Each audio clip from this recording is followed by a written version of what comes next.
Hello friends, मैं महेंद्र प्रताप सिंह आप सबका स्वागत करता हूं आपके अपने चैनल इंग्लिश की बात में, जहां होगी केवल इंग्लिश की बात। आज अपना टॉपिक है मॉडल्स। और आपने जैसा कि थंबनेल में देखा है कि आज मैं आपको सिखाने जा रहा हूं किसी एक सेंटेंस पे मॉडल्स की सभी विशेषताएं, और इन विशेषताओं के बाद में आप हर एक मॉडल को आप आराम से क्लियरली समझ पाएंगे और उससे आप आराम से अपने क्वेश्चन बना पाएंगे। Let's come on the point please. अपना टॉपिक है मॉडल्स। मॉडल्स क्या होता है? मॉडल्स एक्चुअली इंग्लिश के मूड शब्द से बना है। ये इंग्लिश के मूड शब्द से बना है, जिसका मतलब होता है मानसिक दशा या मनः स्थिति।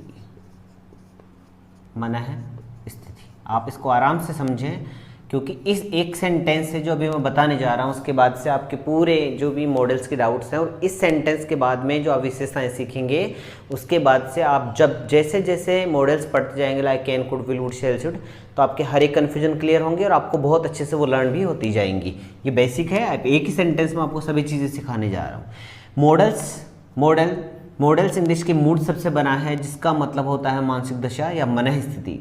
इट मीन्स जैसे modals can, could, will, would, shall, should, ये आपको पता है। अभी जैसे आपके पापा बोलें कि ऐसे वर्ड होते हैं जिनसे आप आराम से पता लगा सकते हैं कि कहाँ दिक्कत हो रही है। जैसे पापा आए और उन्होंने कहा कि मेरे पेट में दर्द हो रहा है, तो आज मेरा मूड ख़राब है। पापा आए और उन्होंने कहा आज मेरा मूड ख़राब है, तो आप ये समझते हैं क्या पापा के पेट में दर्द हो रहा है? नो। क्या पापा के पैर में दर्द हो रहा है? नहीं। मूड मीन्स मानसिक दशा। तो इन वर्ड से हम किसी भी व्यक्ति की मानसिक दशा को आराम से पहचान सकते हैं। मॉडल्स जो इंग्लिश के मूड सबसे बना है और इसका मतलब होता है मानसिक दशा या मनः स्थिति। There are 13 kinds of modal. 13 प्रकार की मॉडल्स होती हैं। पहला है can, could, will, would, shall, should, may, might, must, ought to, used to, dare not and need not। ये टोटल करके बातचीत करें तो 13 काइंड्स ऑफ मॉडल्स होती हैं। दोबारा से आप समझेंगे, मॉडल्स इंग्लिश के मूड सबसे बना है, जिसका मतलब होता है मानसिक दशा या मनः स्थिति। There are 13 kinds of modal. Can, could, will, would, shall, should, may, might, must, ought to, used to, dare not, need not। ऐसे करके 13 प्रकार के मॉडल्स होती हैं जो एक्सिलरी वर्ब्स के रूप में मानी जाती हैं, क्योंकि टेंसेस की अलग होती हैं। ये टेंसेस से अलग है जो एक्सिलरी वर्ब्स के रूप में आती हैं। आपने कई बार देखा होगा, आपका एक टॉपिक आता है इसमें मॉडल्स के बजाय एक्सिलरी वर्ब्स उसमें लिखा हुआ रहता है, और एक्सिलरी वर्ब्स हम मॉडल्स को ही बोलते हैं। तो यहाँ तक आप समझ गए होंगे कि इंग्लिश के मूड सबसे मॉडल बना है, जिसका मतलब होता है मानसिक दशा या मनः स्थिति। There are 13 kinds of modal. Can, could, will, would, shall, should, may, might, must, ought to, used to, dare not, need not। ऐसे करके 13 प्रकार की हो गई। अब हम समझते हैं जो एक सेंटेंस में आपको सिखाने जा रहा हूँ उसके ऊपर आप उसकी पूरी विशेषताएं देख लेंगे। मैं एक सेंटेंस यहाँ राइट करता हूँ। I can play a match. ये एक सेंटेंस मैंने लिखा है, और इस सेंटेंस के जरिए मैं आपको इसकी जितनी भी विशेषताएं होंगी वो पूरी आपको बता दूंगा। और इन विशेषताओं को सीखने के बाद में आप मॉडल्स को कभी गलत नहीं करेंगे, क्योंकि ये बेसिक लेवल है, और इस बेसिक लेवल से आप ये पक्का मानिएगा किसी भी हायर कंपटीशन में भी आप इसको कभी गलत नहीं करेंगे। ओके, आपको यहाँ एक मॉडल दिख रही होगी। जी नहीं सर, आपने बिल्कुल सही कहा है कि सर ये तो वर्ब है, आपकी मॉडल यहीं पे रह गई है। ये कई बार मैं इसलिए भी पूछ लिया करता हूँ दूसरी जगह मार्क करके कि जो पढ़ रहे हैं क्या उनका दिमाग यहीं पे है, और आपने जैसे मैंने क्लिक किया था आपने तुरंत बोल दिया था नहीं सर ये मॉडल ही है। मॉडल आपके सामने लिखिए कैन। अब आप सीखते जाएंगे, मैं हिंट करते जाऊँगा। इसकी फर्स्ट जो कैरेक्टरिस्टिक्स है, पहली जो विशेषताएँ हैं, मॉडल्स पर बहुत गौर से सुनेंगे, मॉडल्स पर सब्जेक्ट का कोई प्रभाव नहीं पड़ता। पहली विशेषता है मॉडल्स पर सब्जेक्ट का कोई प्रभाव नहीं पड़ता। अच्छा, एक सब्जेक्ट अपनी हेल्पिंग वर्ब या एक्सिलरी वर्ब्स पे किस प्रकार प्रभाव डालता है? अभी तक जो मैंने इंग्लिश ग्रामर आपको पढ़ाई है उसमें थ्रू आउट आपने एक बात सीखी है कि if we get singular subject then we have to use singular verb and if we get plural subject then we have to use plural verb. अगर हमारे पास में सिंगुलर सब्जेक्ट होता है तो हम सिंगुलर वर्ब लगाते हैं और प्लूरल सब्जेक्ट होता है तो प्लूरल वर्ब लगाते हैं। बट यहाँ चाहे से सब्जेक्ट आपका सिंगुलर हो चाहे से प्लूरल, आप यहाँ जो मॉडल आनी है वही आनी है। और एक सब्जेक्ट अपने हेल्पिंग वर्ब या मॉडल पर 3 प्रकार से प्रभाव डाल सकता है, जेंडर, नंबर एंड पर्सन। अब यहाँ चाहे से जेंडर मैस्कुलिन हो, फेमिनाइन जेंडर हो, न्यूट्रल जेंडर हो, कॉमन जेंडर हो, नो मैटर, जो मॉडल अकॉर्डिंग टू रूल आनी है वही मॉडल यहाँ आनी है। नंबर्स जैसे मैंने आपको बताया, अगर यहाँ सिंगुलर होता है तो वो अकॉर्डिंग टू सब्जेक्ट सिंगुलर लगती है और अगर सब्जेक्ट प्लूरल होता है तो प्लूरल। बट मॉडल्स में ऐसा कुछ नहीं है, सब्जेक्ट चाहे सिंगुलर हो और चाहे प्लूरल, जो मॉडल आनी है वही आनी है। उसके बाद में पर्सन, यहाँ फर्स्ट पर्सन हो, चाहे से आई हो, यू हो, वी हो, दे हो, चाहे यू हो, चाहे he, she, it, they, whatever person you find here, जो पर्सन आप यहाँ पाएँ इस पर कोई इफेक्ट नहीं पड़ने वाला। टोटल बात करें सब्जेक्ट का मॉडल्स पर कोई प्रभाव नहीं पड़ता है।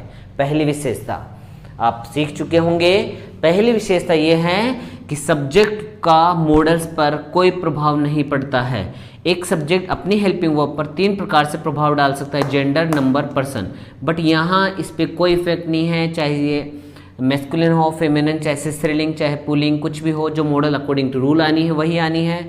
उसके बाद में बात करें नंबर्स की, तो चाहे सिंगुलर हो चाहे प्लूरल हो, जो मॉडल आनी है वही आनी है। और चाहे से यहाँ आपका pronoun first person, second person, third person, कोई सा भी पर्सन हो, चाहे से यहाँ कोई इफेक्ट नहीं पड़ने वाला। टोटल बात करें कैरेक्टरिस्टिक्स फर्स्ट, जो ये बोलती विशेषता पहली कि मॉडल्स पर सब्जेक्ट का कोई प्रभाव नहीं पड़ता। उम्मीद है ये तो आपको बहुत अच्छे से लर्न हो गया होगा और आप ये भी बता सकते हैं कि इस प्रकार से एक सब्जेक्ट अपने हेल्पिंग वर्ब पे इफेक्ट डालता है, बट यहाँ कोई इफेक्ट नहीं होने वाला।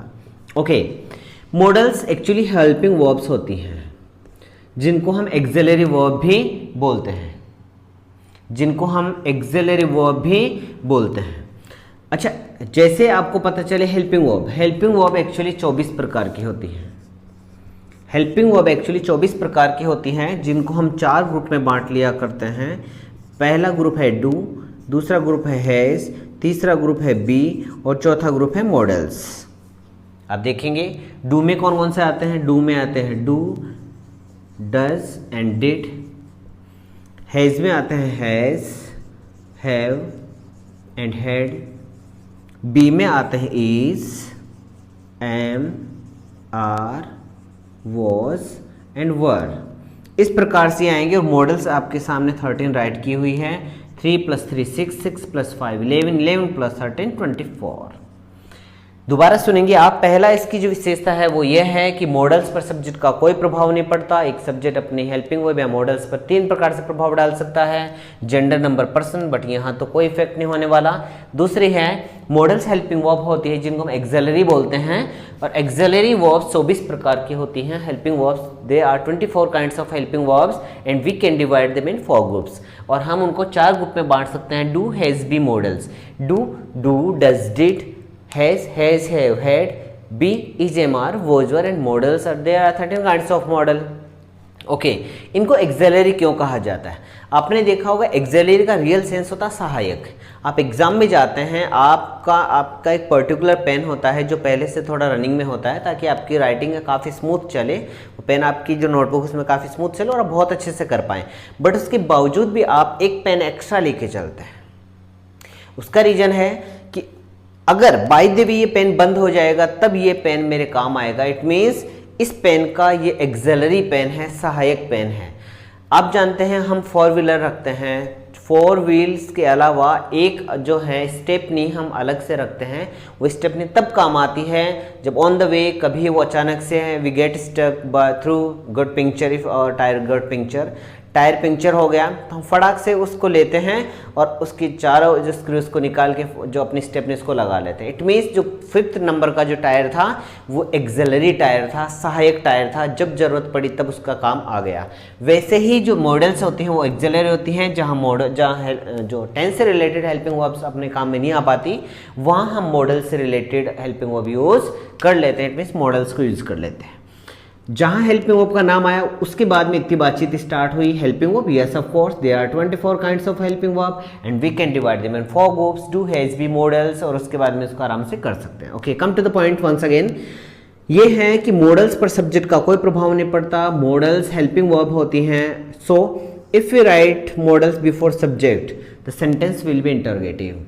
अगर सब्जेक्ट से पहले मॉडल्स को लिख दें तो सेंटेंस इंटरोगेटिव हो जाएगा, क्योंकि हमें पता है किसी भी वाक्य में यदि सब्जेक्ट से पहले हेल्पिंग वर्ब को लिख देते हैं तो सेंटेंस हमारा इंटरोगेटिव बन जाता है और इसके जस्ट बाद में नॉट लिखने से वाक्य नेगेटिव बन जाता है। दोबारा सुनेंगे, पहली विशेषता आपको लर्न हो चुकी थी। दूसरी है जो मॉडल्स होती है हेल्पिंग वर्ब होती है जिनको हम एक्सिलरी वर्ब भी बोलते हैं, फिर आप वो बोलेंगे।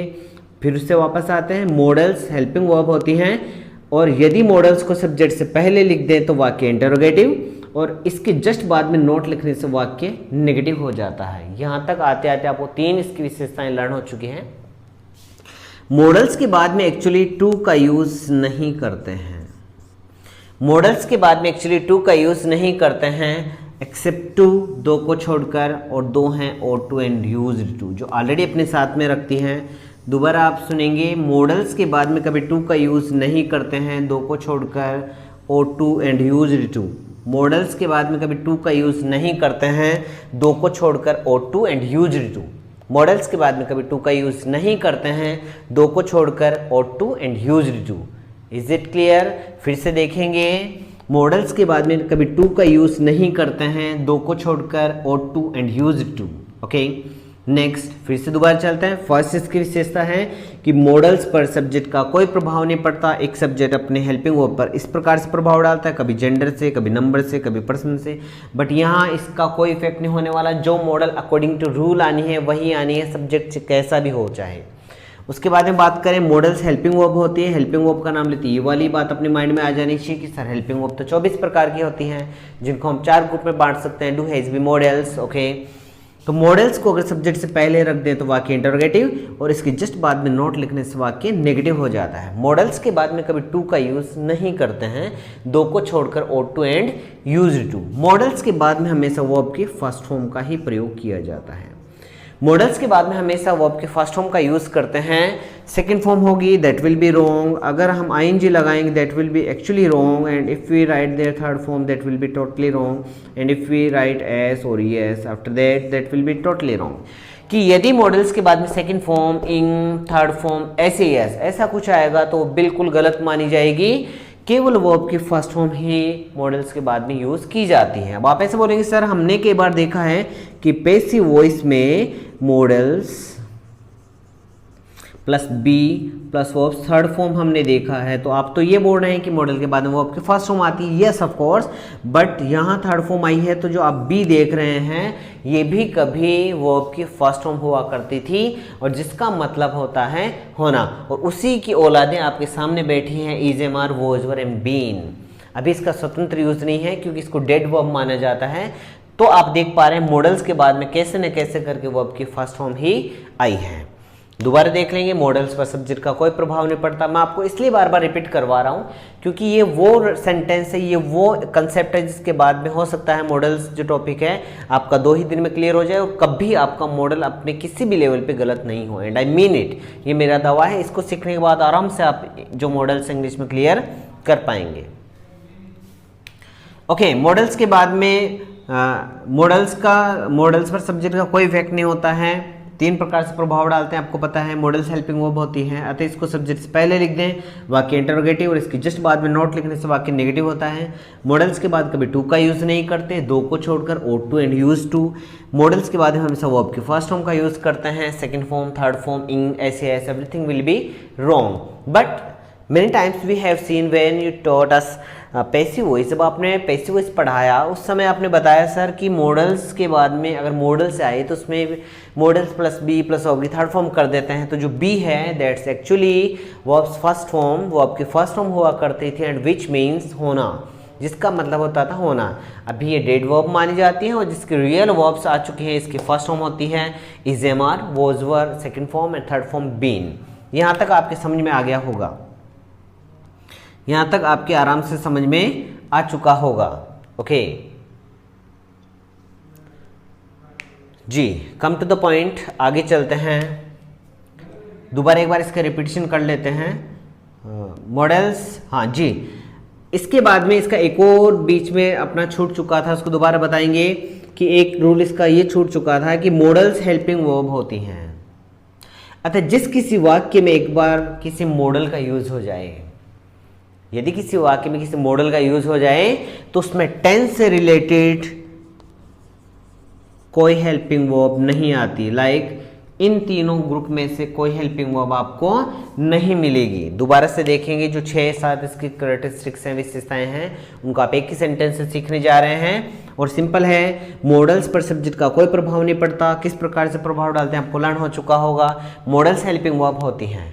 सो if we write modals after subject then we can't write helping verbs related subjects और सर टेंसेस। टेंस से रिलेटेड हेल्पिंग वर्ब आप वहाँ राइट नहीं कर सकते, क्यों? मॉडल्स एक एक्सिलरी वर्ब होती है, मॉडल्स एक सहायक क्रिया होती है, और मॉडल के आने के बाद में टेंस से रिलेटेड कोई हेल्पिंग वर्ब आप यहाँ राइट नहीं कर सकते। मॉडल्स को अगर सब्जेक्ट से पहले लिख दें वाक्य इंटरोगेटिव, और मॉडल्स के बाद में नोट लिखने से वाक्य नेगेटिव हो जाता है। मॉडल्स के बाद में हमेशा वर्ब की फर्स्ट फॉर्म का यूज करते हैं। Okay, but we have seen many times that modals plus be plus verbs third form in passive voice, but actually be is verbs first form, that is dead verb, and after modals we can't write to, modal के बाद में to write नहीं कर सकते except to और to and use to। उम्मीद है ये वाली चीज़ आपको बहुत अच्छे से समझ में आई होगी। आप इसका स्क्रीनशॉट लें।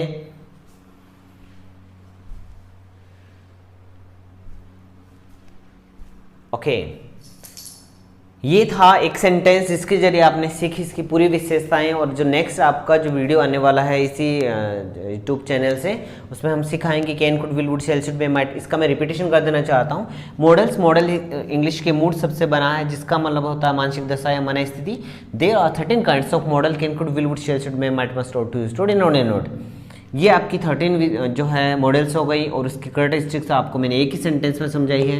इसमें विशेष पॉइंट है आपका ये 24 kinds of helping verb, and we can divide them in 4 groups: do, has, be and modals. Do, does, did, has, have, had, and be is, am, are, was, were, and modals they are 13 kinds of model.